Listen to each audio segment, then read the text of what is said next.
Good morning. Yay. Big part of me feels like I get to come to my other home when I come to Unity here in Houston, so I'm really happy to be with you today. Let's just send a prayer to Howard and Diane and the group that's in Brazil and the deepening. You know, I have the privilege of calling Howard Caesar my prayer partner. We've been prayer partners for close to 28 years now.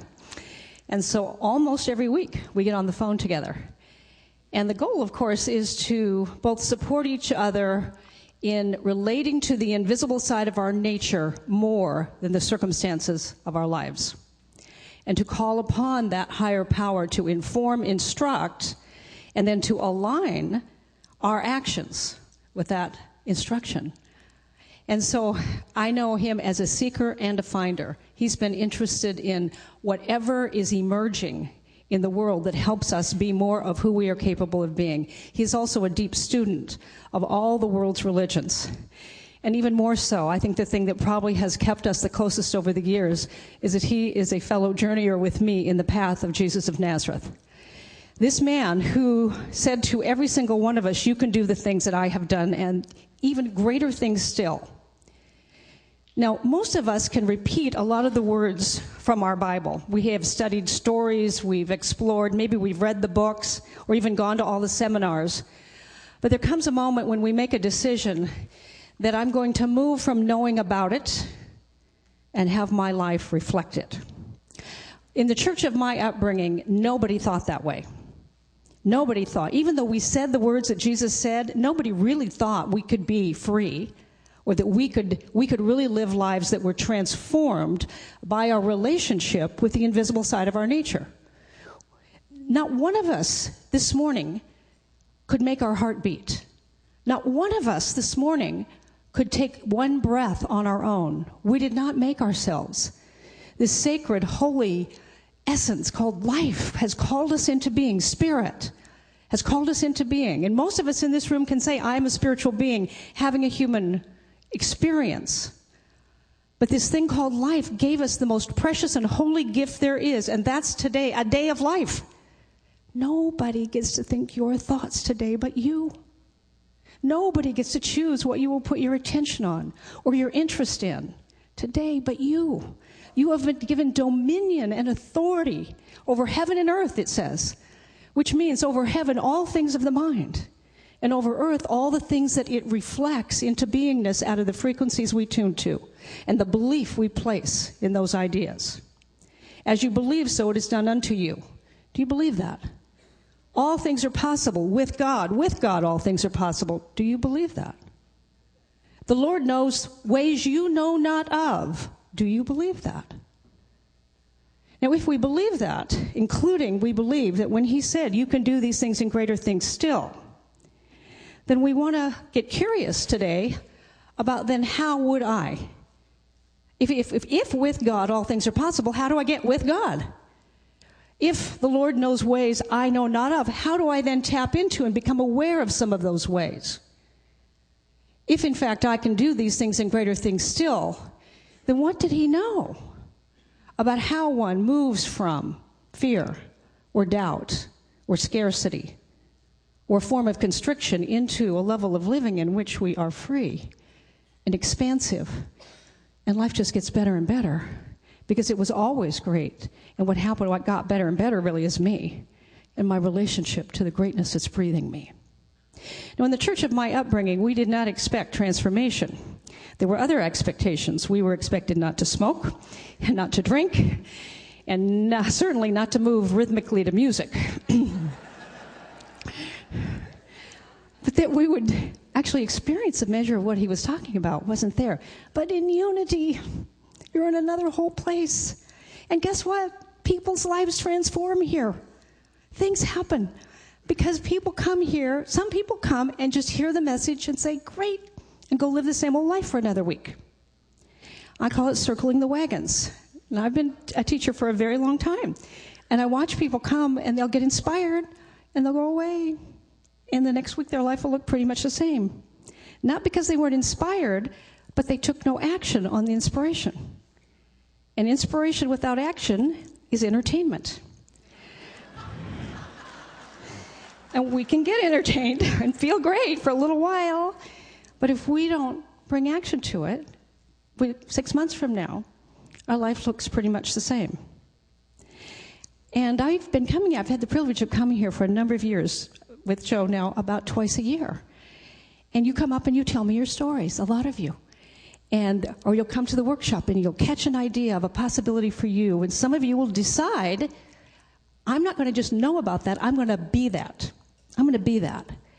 And you come back, and 6 months later, Carolyn Miller, your whole life looks different. That's been for several years now. We sat at a women's retreat a few years ago, and Carolyn began to imagine herself, and you just see her now.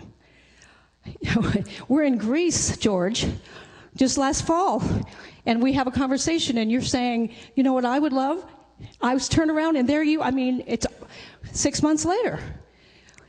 It does not take a long time, but it does take both your idea, your agreement with that idea, and then your alignment with its frequency. So let me give you a few examples of that.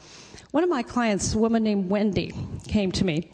So she signed up for a program. And the programs that we do are always a program of vision-based living versus a condition-based living. Most of us have been trained in the ways of the world, which is if you want to do something, look at your conditions as your source. If you have the money, then you can do it. If you don't have the money, you can't do it, plain and simple. What if that's backwards? What if you will never have the money till you make a decision about something magnificent that you want to be a part of? What if you will never know of the answers until you make a decision about something wonderful that you would love to bring forth? If you went to the Smithsonian today with me, as Joe and I were there just a few weeks ago, you would see the leather-bound journal of Edison. And Joe's wearing a tie today that has Edison's picture on it and a bunch of the things that he created. He wrote in his leather-bound journal, now this is a guy who has no idea how to do the thing he wants to do. But he does have something. And so when you hear Jesus saying, when you get this one thing, this thing, you would trade everything you have for it. And that one thing is your relationship, your absolute solid relationship with the thing that's breathing you, with the infinite side of your nature. And he knew, Edison believed strongly, that he could not have an idea for something that he wanted to bring forth that the mind he thought it up in did not know how. Edison knew that he did not know how to do it, but he knew the intelligence that governed the manifestation of all things. We sit here every Sunday pretty much and we say God is omnipotent, all power. God is omniscient. There's not one thing that can be known that the mind of God does not know. And God is omnipotent, all-powerful, omniscient, and omnipresent, meaning everywhere present. Now, there are approximately, by some statistics, about 7 billion computers on planet Earth. We have several in our home. When we are offline, the only power in that computer is what's in the filing system or what's on the desktop. That's the only thing I can get to. But when we get online, I have access to all the stored information of humanity. Now, there are not 7 billion internets. There is one internet and 7 billion access points called a computer. You are a living access point to the mind of God. That's the mind you think with today. But what we've been trained to do is to go to that mind. And we get an idea, I would love to, and then we've been trained to go to the world of conditions for permission. Do I have the money? Do I have the friends? Is it a good time in the economy? And we look at conditions to tell us who we can be and what we can do. Instead of looking to that power that's breathing us and saying, what would I love? Because God's name is love. What would you love? And the voice of the status quo will argue with you at first about, it can't happen, can't happen, can't happen. So Edison writes in his leather-bound journal, I shall discover and deliver for the world a system of illumination that will completely replace our current requirement on oil lamp illumination. This is just about 100 years ago. Think about it. This planet, by most reports, is 15, with a B, billion years old. Only 60,000 years of that 15 billion have there been upright humans. Only 6,000 years of that 15 billion have we had recorded history. That's what's on the internet. And of that 15 billion, 60,000, 6,000 recorded history only 100 years ago about. We begin to open up to accessing a law that has always been here, that meant when it was dark, we didn't have to light a fire or light an oil lamp in order to be able to see. That the law of electricity was always here, the way in which the movement of molecules could move that could bring incandescence wherever we wanted. So Edison wasn't the only one, but Edison said, I shall discover and deliver because I believe that the mind I'm thinking this up in knows how to do it. And I'm going to practice tuning to the result I want to create instead of to the problem I'm facing. Because his teacher said, choose this day whom you will serve. The problem or your vision? What's going to be big? What's going to be powerful? It isn't that we don't have conditions. And later, when Edison would make his grand discovery, he was asked by one reporter, how did you handle having 10,000 failures before you ever got the right answer? And he said, I never had a failure. It was all feedback. Now, that is brave thinking. It isn't that the result isn't what he wanted, but he used it as feedback. It's information. That's how you learn to walk. You fell down, and you got back up because it was feedback to learning what balance was like. And you fell, and you fell, and you fell, and you fell, and you never once fell and said, that's it, I'm just not meant to be a walker. You brought a resilience to the learning experiment. So what if this could be today? You made a decision, this is my learning experiment. I don't get this day again. And where will I and my life be 6 months from now? Because I promise you, in the absence of putting an intelligent design to the pattern by which you live your life, it's going to look pretty much the same as it's been looking. Because the one thing life does not give you is the choice to not create.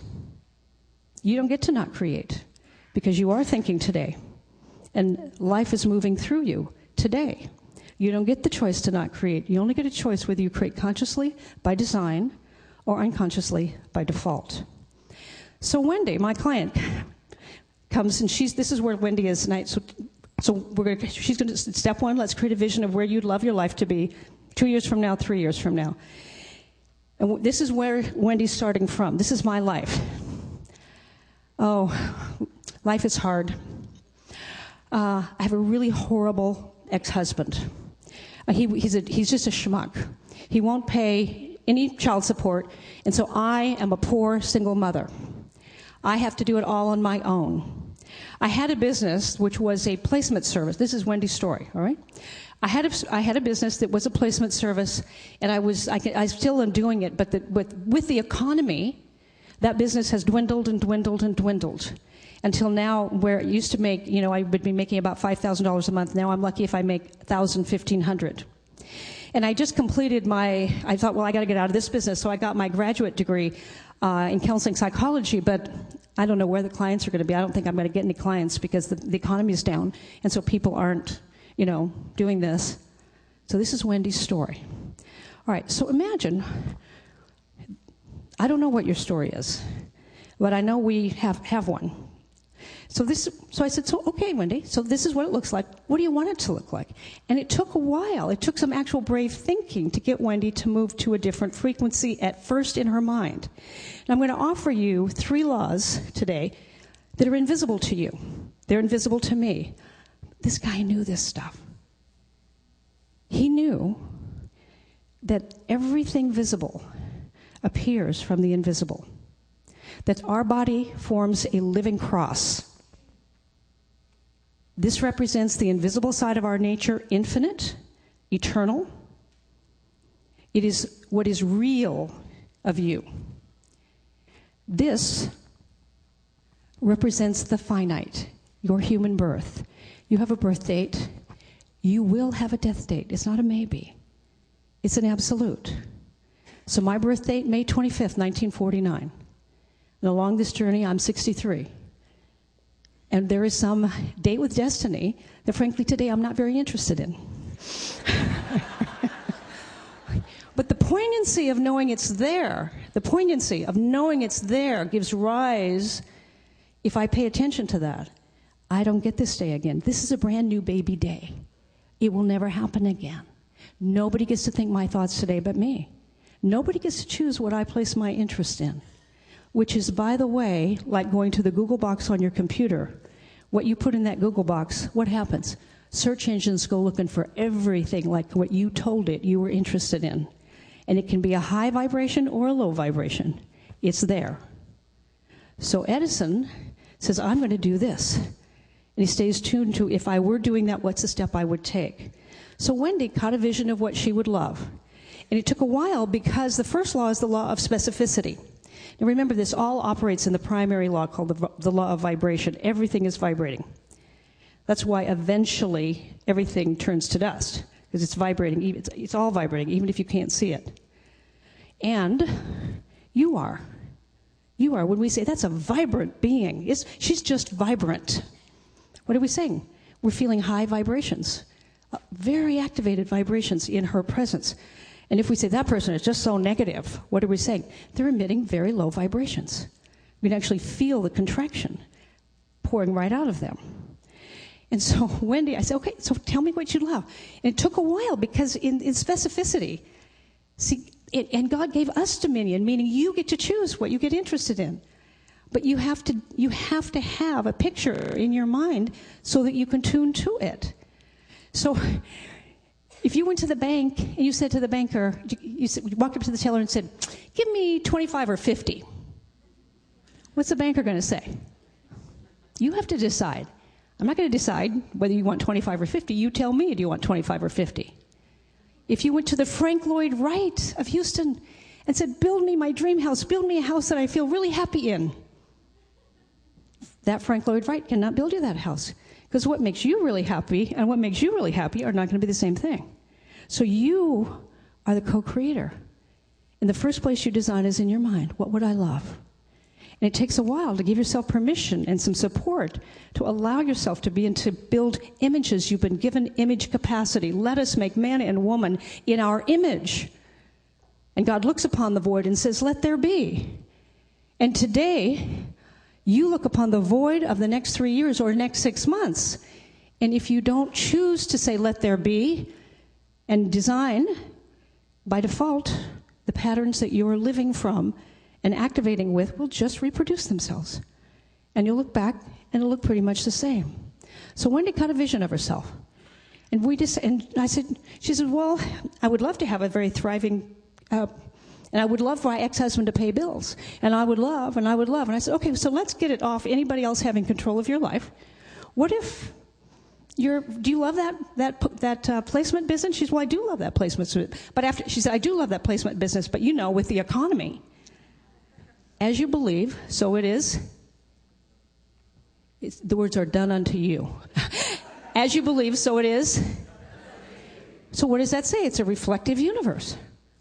So if Wendy is believing this economy is bad and I'm not going to have business, what is she going to produce in the field of her results? Bad, no business. I said, but Wendy, people are winning in this economy. Somebody is. They're still hiring. What if we just take your business and just praise it? In the middle of the word praise is the word raise. Let's give thanks for all the years it was there. And let's just ask, what's one thing I could do today to raise that business? I said, what's the number you would love for it to be per month? I said, well, I would love for it to be 5 again. I said, okay. And we did some very simple strategies, which are exactly when Jesus said, come unto me, all of you who are burdened and heavy laden. You're struggling. It's been difficult. It's been hard. It had been hard for Wendy. And Wendy's a great woman. She just was doing the best she knew how. And she was on a struggle pattern. She was tuned to CNN, constantly negative news. And her whole life bore witness to it. So it's just a little bit of help, which is why you come to unity. Because the first law is the law of specificity. The second is the law of proximity. Who are you hanging out with? Because if you're hanging out with people who've got ain't it awful stories, it's contagious. It's like a virus. And you start to think it's real. Why do you come to unity? Because you're given the opportunity in this field of people who have spent years studying and knowing that you are more than your circumstance, no matter how it looks, no matter how big it seems, no matter how dark the diagnosis or great the difficulty, that is breathing you is supreme to that. Spirit is always supreme to form. With God, all things are possible. So it's how then do I get with God? It's like getting on a high-speed internet. How do I get to the high-speed awareness that the mind I'm thinking up the opportunity in knows how to do this and gives me the next step? The Lord is like a lamp unto my feet, shining a light upon my path. It doesn't give us the whole map, but gives us the next step.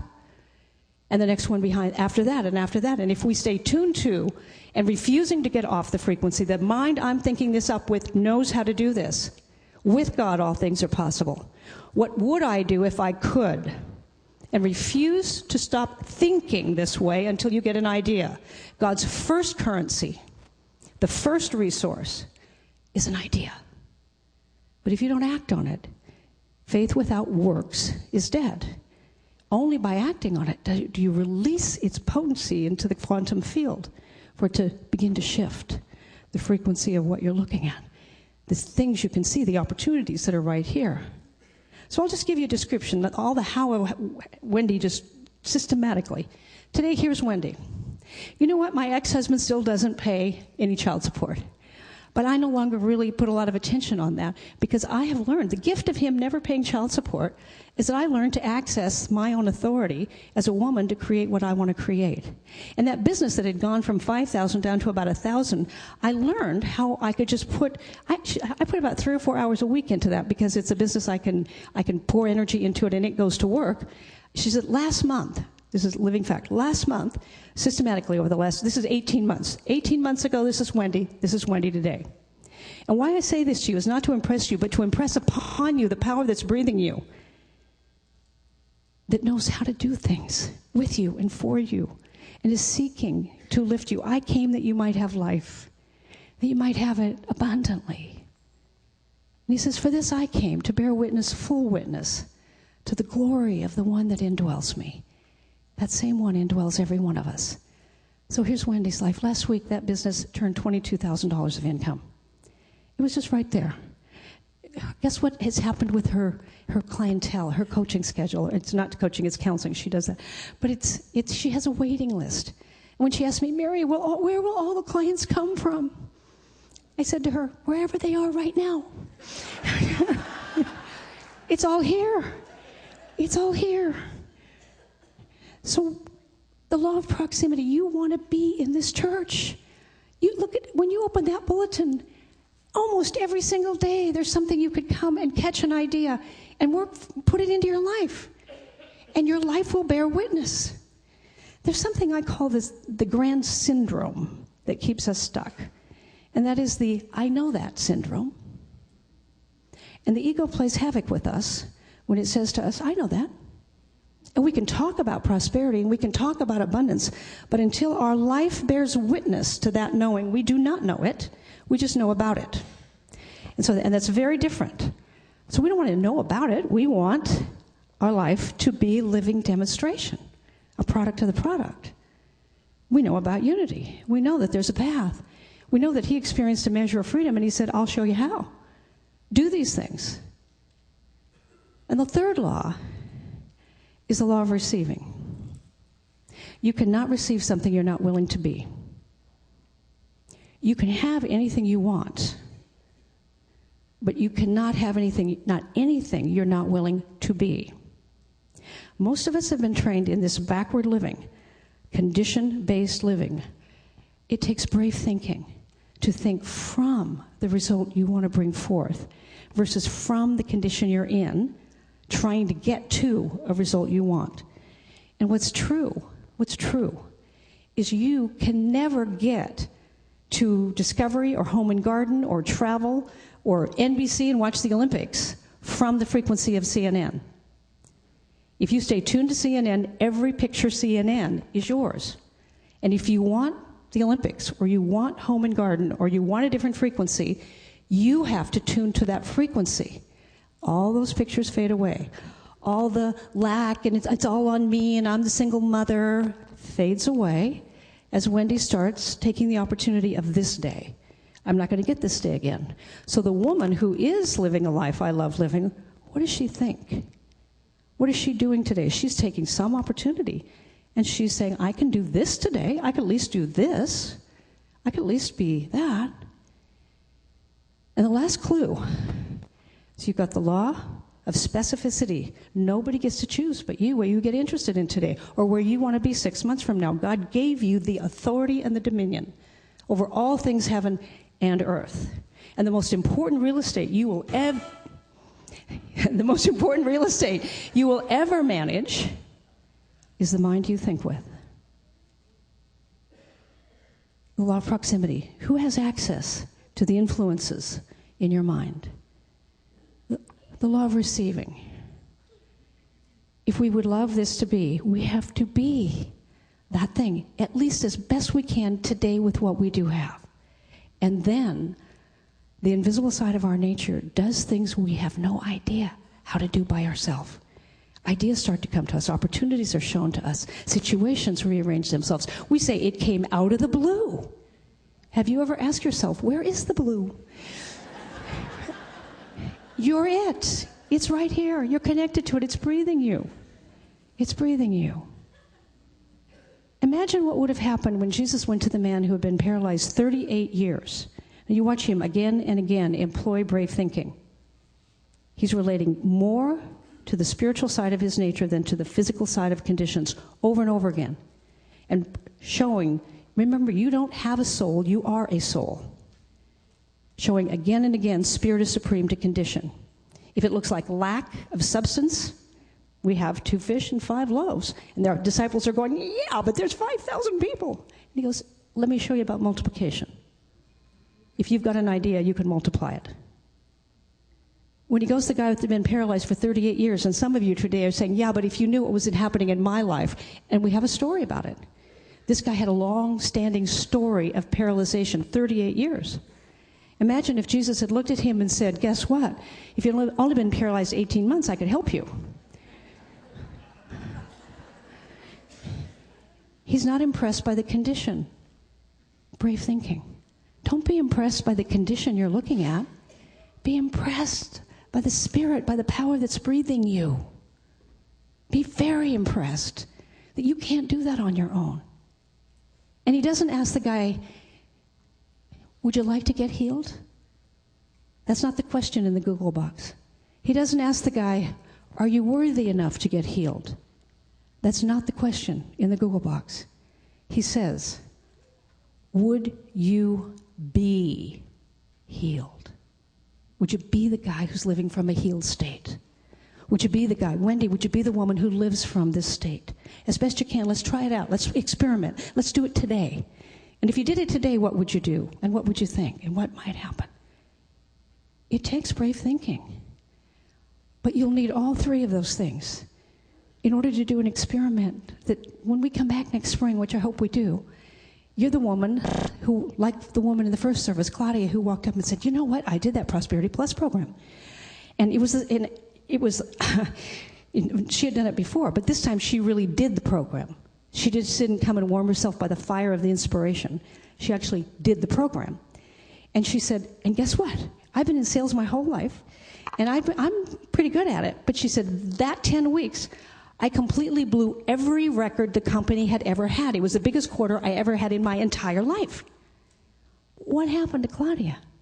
She unleashed herself from all the stories that kept her on a struggle story.